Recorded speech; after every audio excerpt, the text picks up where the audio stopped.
my friend, and welcome back. My name is Hannah, and today I have a makeup first tagged video. This tag was created by Linda from Glitter Fallout, but I originally saw Angie do this tag, so I'll have both channels and videos linked down below if you are interested. I will also have what I'm currently wearing on my face. Whatever I mentioned in this video, I'm trying to think if I'm going to be mentioning anything specific that is even still available. And what I'm doing in other pockets of the internet. Again, I always have links in the description box down below, so don't forget to check it out. But today's tag is like your first makeup products used and first encounters with makeup and things like that. And I thought they were very interesting questions. I have more of a makeup history background in cosplay. A lot of what I know about makeup comes from a cosplay background versus me putting on my makeup getting ready for school. I was never really allowed to wear makeup to school. I was allowed to wear makeup for Halloween, but I wasn't allowed to wear it every day at all. Even when I wore it for Halloween, I would have to use my mom's makeup. So I don't know, I think I have an interesting background in makeup in that capacity, and then I didn't really start using makeup every day until I had already graduated high school, and at that point, it was people were already making, Jaclyn Hill was already big and popular with all of her Morphe palettes and things like that, and it was already the generation of young ladies that just knew how to do perfect full beat makeup looks, and then I was just, learning. So let's start with question number 1. What first made you interested in makeup? I think I had always grown up with watching my mom do her makeup. She had a vanity, and I would go and visit other friends, and other parents never had a vanity in the way that my mom did. She always had she had a little table with a mirror and with drawers with makeup. I would go to other friends' house, and their mom would have makeup in a medicine cabinet or in a little box in the bathroom kind of thing, but my mom had a whole vanity, kind of similar to what I have set up to make content. My mom had one of those, and it was always really cool. It was cool to see what she would have on her vanity top, because she definitely had items that she had on display and then items that she had tucked away in her drawer, and it just felt I don't know, a magical in a way. These were her potions, if you will, because a lot of the packaging would be really elegant and pretty. So I think for me, that's what caught my attention to makeup. And then, but I didn't know it was makeup at the time, right? I just thought that these were my mom's special items, her magic items, if you will.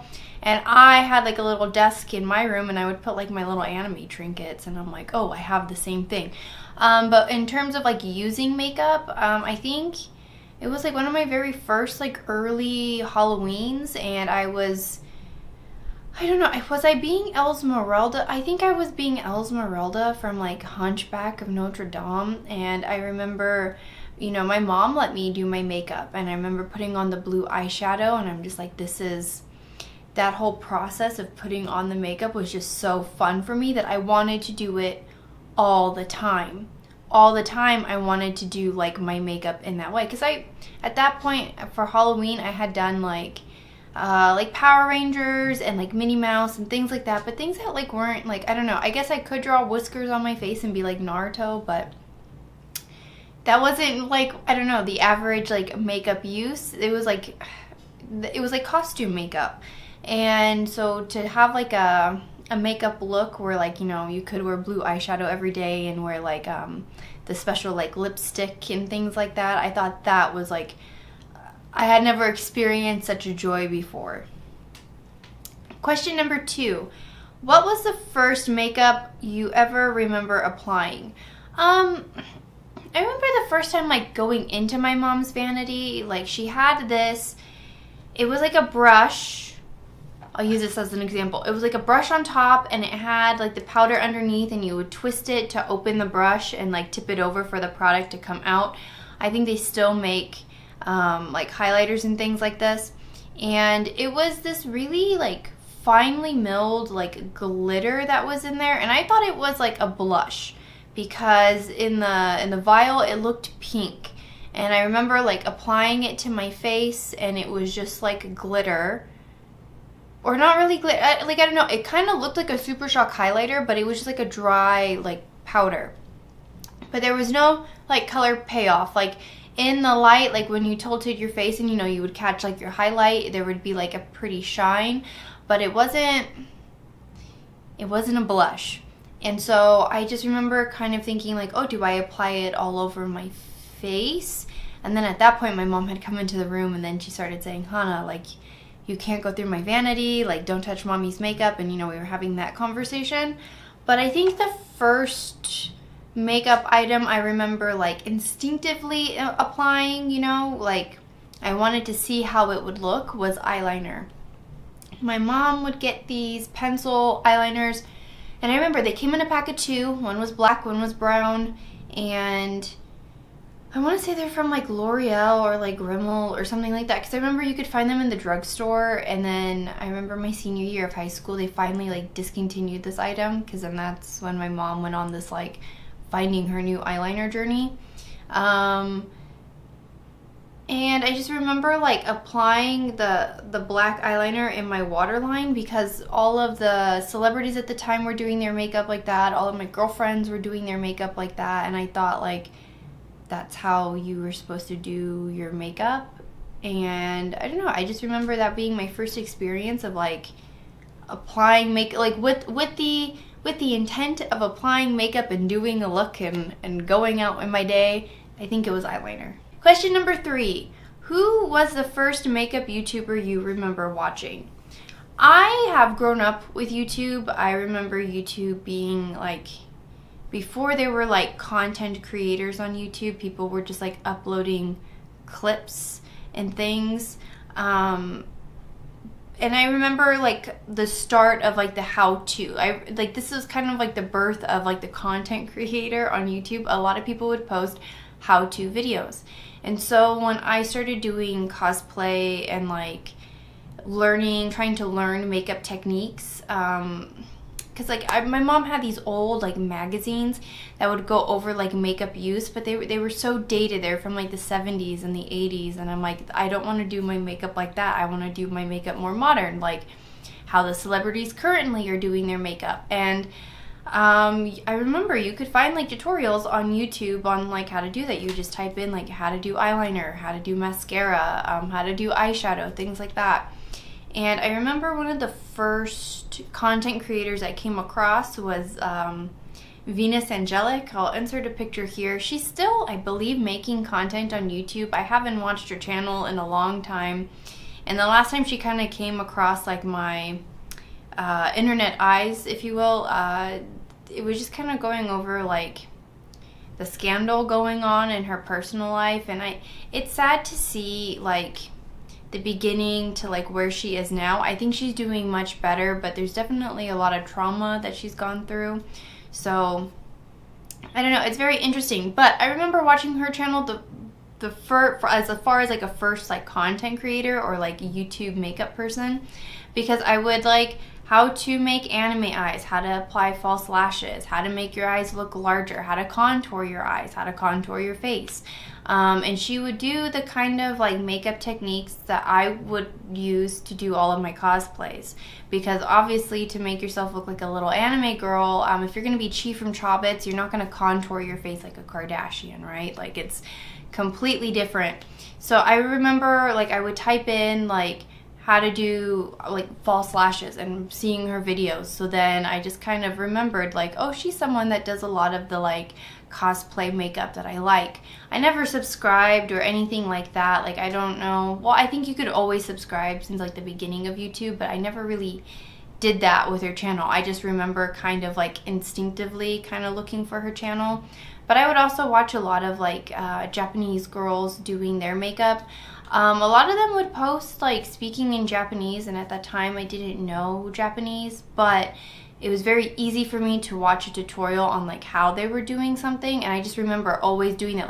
Like I had a little mirror that I would have at like my computer desk, because we didn't have laptops. We had like the family computer, and I'd be there with like my eyeliner and things like that, practicing my makeup, and my whole family just kind of like laughing on like, you're crazy, you can't make your eyes look like these anime characters. But it was always an interesting experience, I guess. But I believe those were like my first interactions with content creators.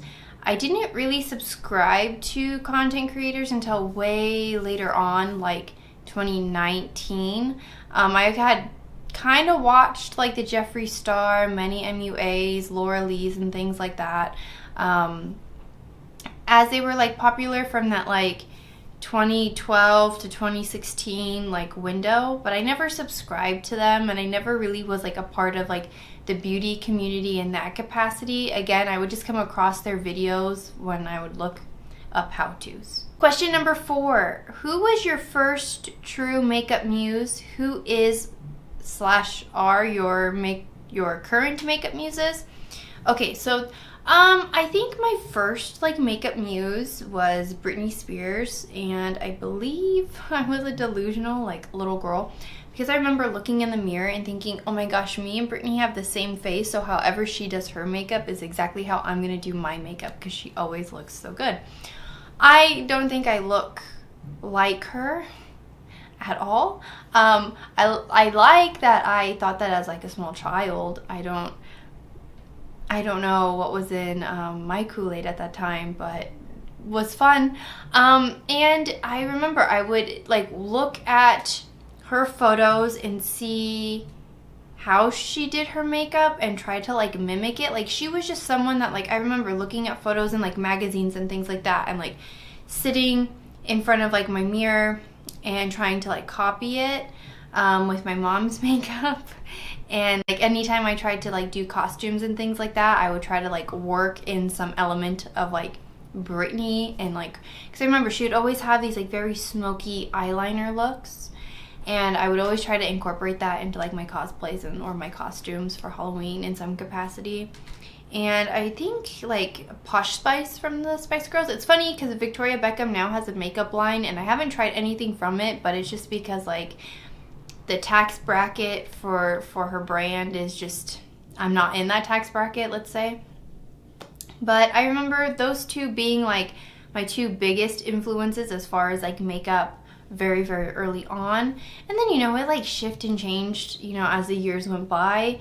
But my current ones now are obviously Angie. And then if you're familiar, I believe her name on Instagram is Make Croft. It's like a pun of Microsoft.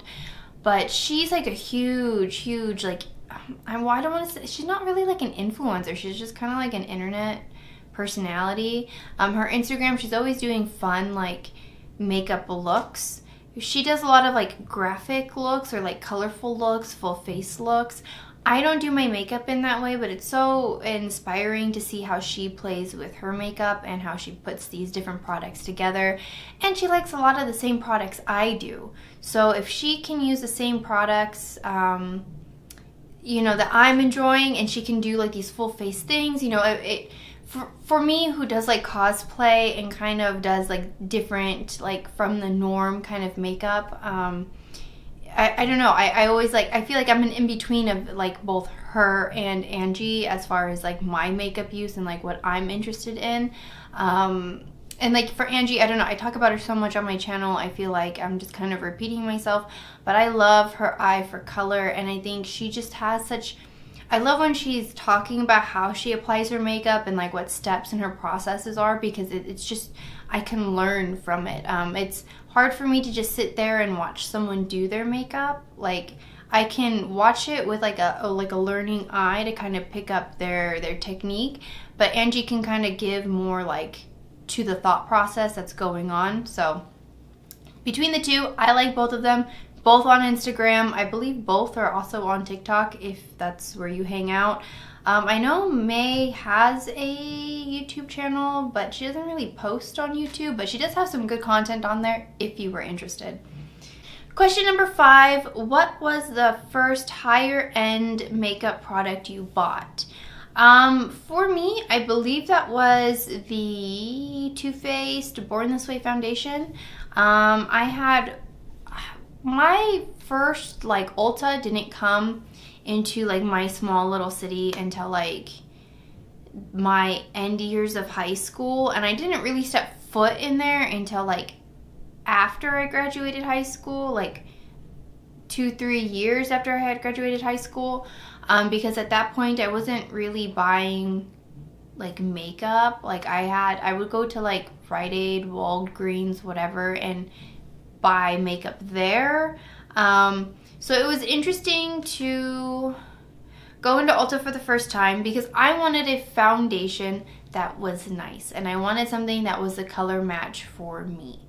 And I remember going in there and asking the lady that was in there, like, hey, like I'm looking for a nice like foundation. I don't really know what my like price range is because like I want something that's nice, not necessarily like drugstore.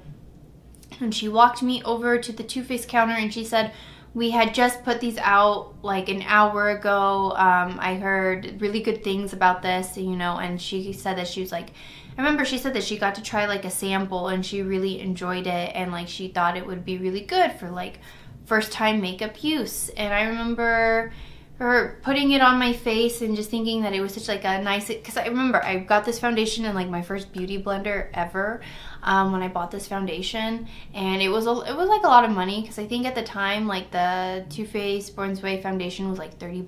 I think is it more or less now? I don't remember, but I just remember going in because I had just gotten like my first really big paycheck from like my job, and I don't know, I just went in there and I bought the Too Faced Born This Way foundation. And then that's what kind of clicked for me, that like even though I cosplay, I don't have to use costume makeup. I don't have to use drugstore makeup. I could use higher end makeup.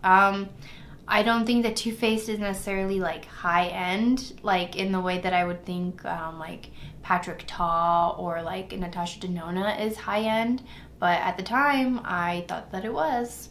Question number 6, what was the first makeup purchase you waited for and bought the second it released? This one's interesting because this one only happened like two years ago. Yeah, 2020. I grew up really poor, and I was always accustomed to like not having, all of my clothes were secondhand from my older sister, and my oldest sister's like 6 foot something, like she's really tall. I'm like the shortest one in my family, but I would get her hand-me-downs, and I'm only 5'5", so for her to be, and she's just got long legs. Like the women in our family, we just have tiny torsos, long legs. So she has really long legs, really long arms. So when I would get her sweaters and pants and things like that, I would have to resize them because they wouldn't fit, and you know, I wasn't gonna roll up that much fabric. So that's how I learned how to sew. But why is this important? I didn't really have much. I would get like gifts, you know, for like Christmas and my birthday, and like accomplishments, achievements, things like that, you know, because I would do like the talent shows and whatever.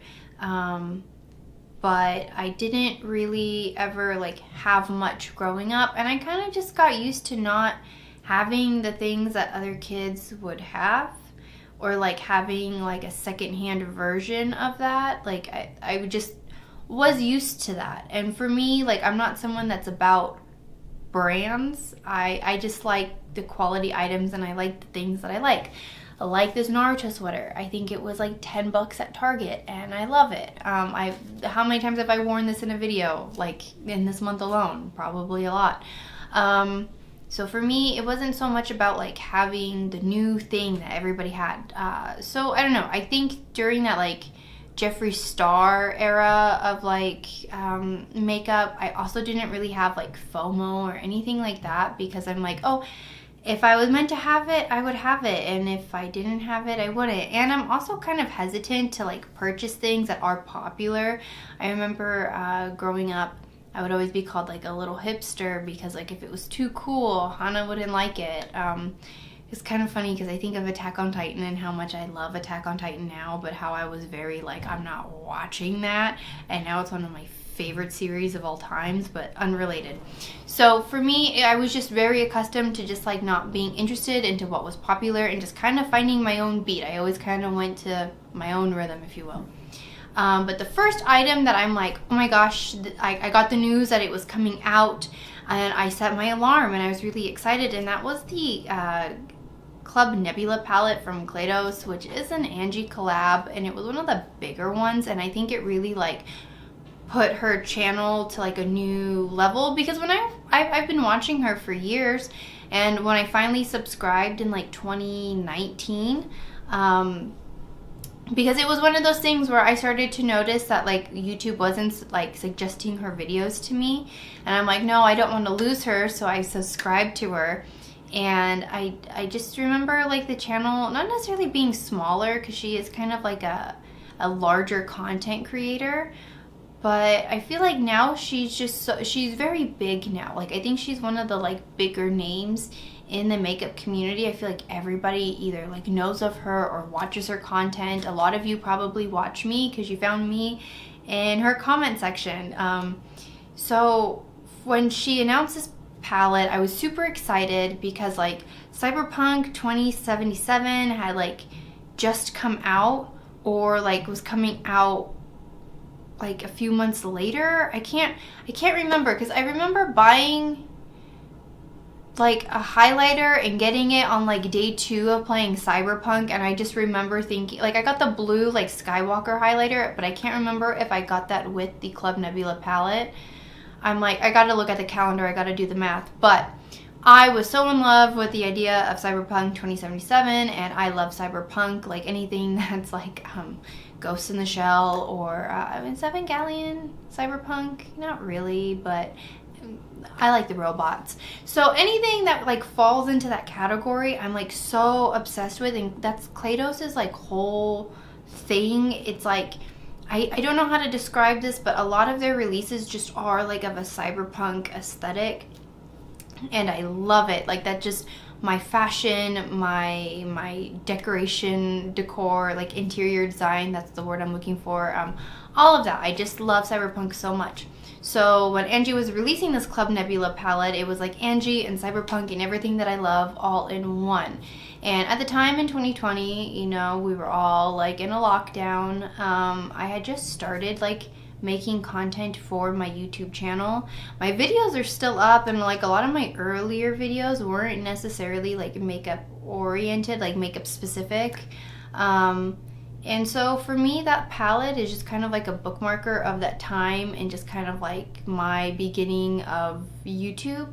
So for me, it's gonna be a palette that I hold on to even long after it's expired. Like it's just a part of makeup history for me. It's still a palette today that I see people like being really upset that they missed out on, or like asking Claydos in like their comment sections of their videos and their like Instagram posts and things like that to like bring back. I see resellers like selling it for like, you know, like a used palette for like $500-600, you know, like on eBay and Mercari and all of that. And it's just like, it's so crazy to me that like I don't know. Angie will like retweet and repost on Instagram when you show her using like her codes and things like that. And I think I was one of the like first people she retweeted for like the Club Nebula palette. Like I was like on it, and like I don't really like buy things like that. There's like, I've done that for some like anime merchandise, you know, things like that. But like I said, I don't have like a FOMO thing. Like if I really want something, I'll try my best, but if I don't get it, I don't get it, and it's like, that's fine, whatever. But question number 7, what was the first time, when was the first time you had your makeup done by someone else? Did you like it? My mom would do like my Halloween makeup, and I remember when because my sister would wear makeup in high school and in middle school, and so she would kind of play on my face or practice on my face, which was like fine. I don't know, I guess it's like a sisterly thing, but she never really like did my makeup, and I don't know if I really count that as like doing my makeup, because it would just be for like Halloween costume makeup, and then I reached an age where like I would just do it myself after, again, that hunchback early cosplay Halloween costume. But I had a girlfriend in high school who, she did my makeup for like a winter dance or like a winter formal, like our freshman year of high school. This same friend would go on to be like, she knew that she wanted to be like an esthetician, and I think she now professionally does like bridal makeup and things like that. I've lost contact with this friend, so I'm not quite sure if she's still doing makeup or whatnot. But I remember she was definitely one of those people that like was probably subscribed to like Jaclyn Hill and all the other like beauty content creators at that time, was very much on the trends, very much, you know, like following new makeup releases and things like that.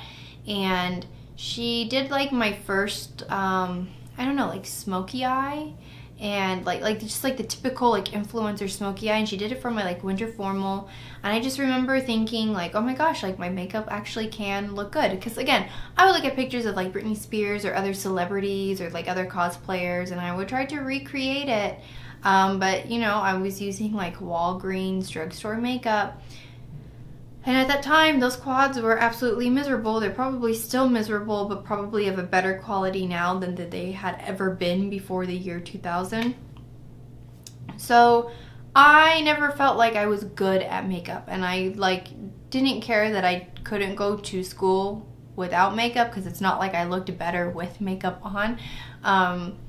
And she did my makeup, and it looked so pretty, and I loved it, and I felt like, you know, like probably like what Britney Spears would feel like, because you sit there in the chair and you like can't really move. And I remember she gave me like a glass of water, and she put a straw in it because I couldn't really drink from the glass, and it was so fun, and it made me like fall in love with makeup more. And I just loved being able to like talk with her about products and application and things like that. And I guess it was like my introduction into the like online community of beauty content and things like that, and making friends with other people who like to do beauty content.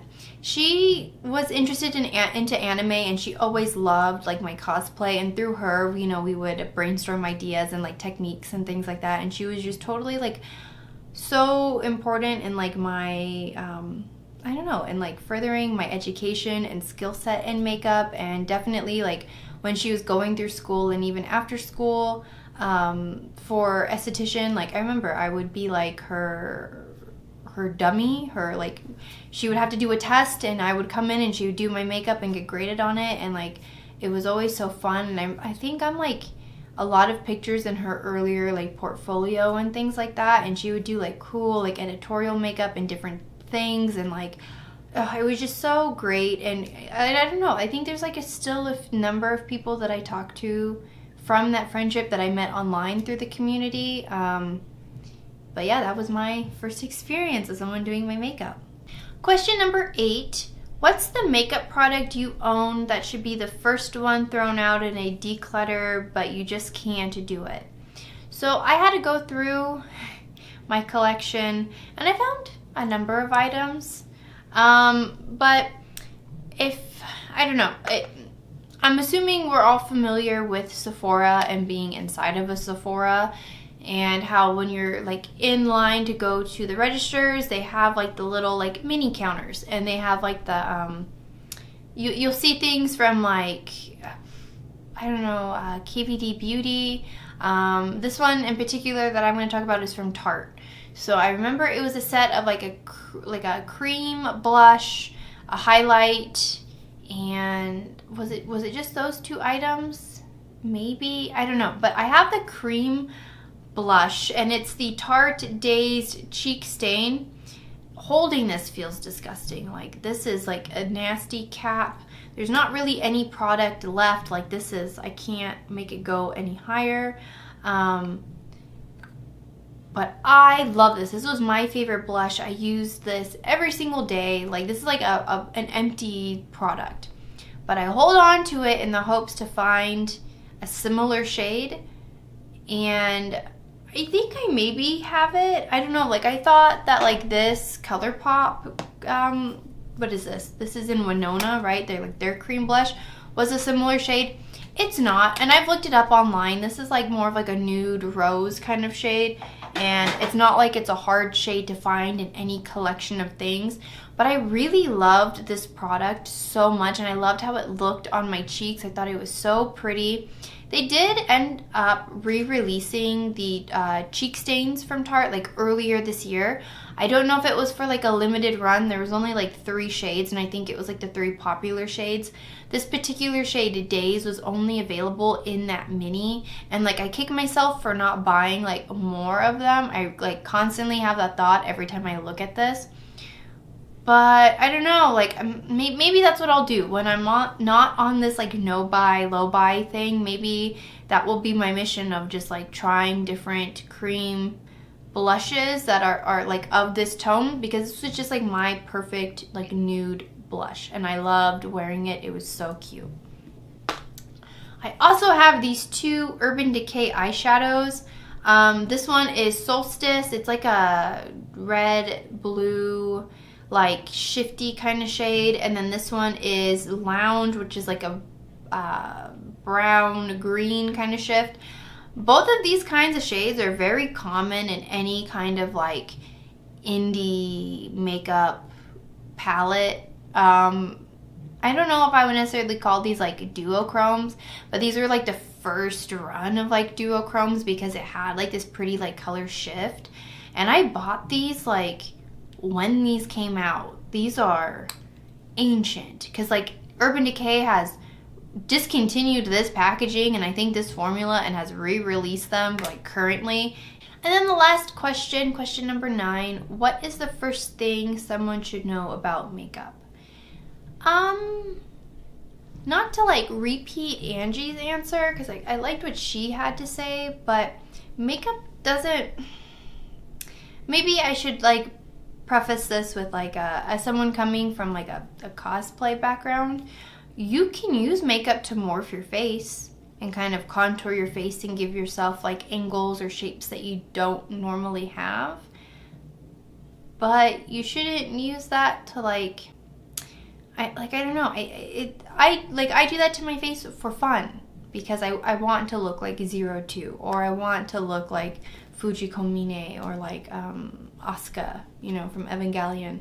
I don't do it because I think my face has to look that way, and as someone with like body dysmorphia and things like that, and like always struggling with like wanting to look pretty, and I don't know, I think I said earlier I thought I looked like Britney Spears when I was younger. I never thought makeup could change the way that I looked. It was only just like fun to kind of put colors on my face, and like, yeah, you can kind of like highlight different features or change certain features again, like you would with any like cosplay. But it's more just like fun recreating something, or like I don't know. To me, I think of makeup in the same way as I would like a coloring book. Like it's fun to put colors to things. Like I don't know how to like eloquently say what I'm trying to say, or like what I'm trying to mean in the same way that Angie did, but I think Angie kind of was like nail on the head with it. Like makeup is just fun. It's not really to like make you look any better, and like sure, can you use makeup to like cover acne or like scarring and things like that? Sure you can, but you don't have to.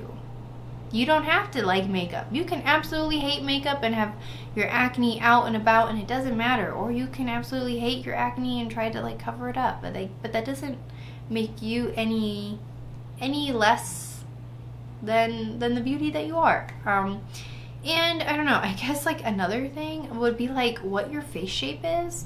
Again, coming from a cosplay background, you can make your face look like anything. Like you can have like a heart-shaped face like myself and make it look really round, or you can, you know, have sharper angles and things like that.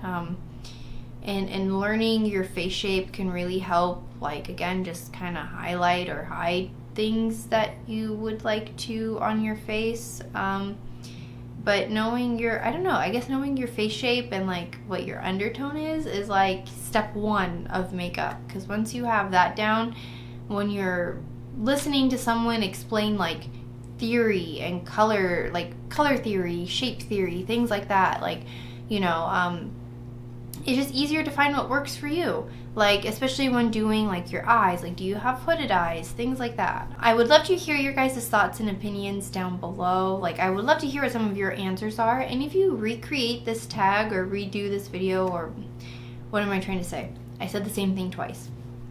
I will have the questions in the description box, but tag me in them. I would love to see your responses. Like, I think this is like a fun tag, and I think people have so many unique and different answers to them because everybody has like such a unique experience with being introduced to makeup. I think this was a fun tag. I think it was really great. But I will see you guys in the next video, and if you liked hanging out with me today and you would like to see more, don't forget to hit that subscribe button down below, and I'll see you guys in the next video. Bye.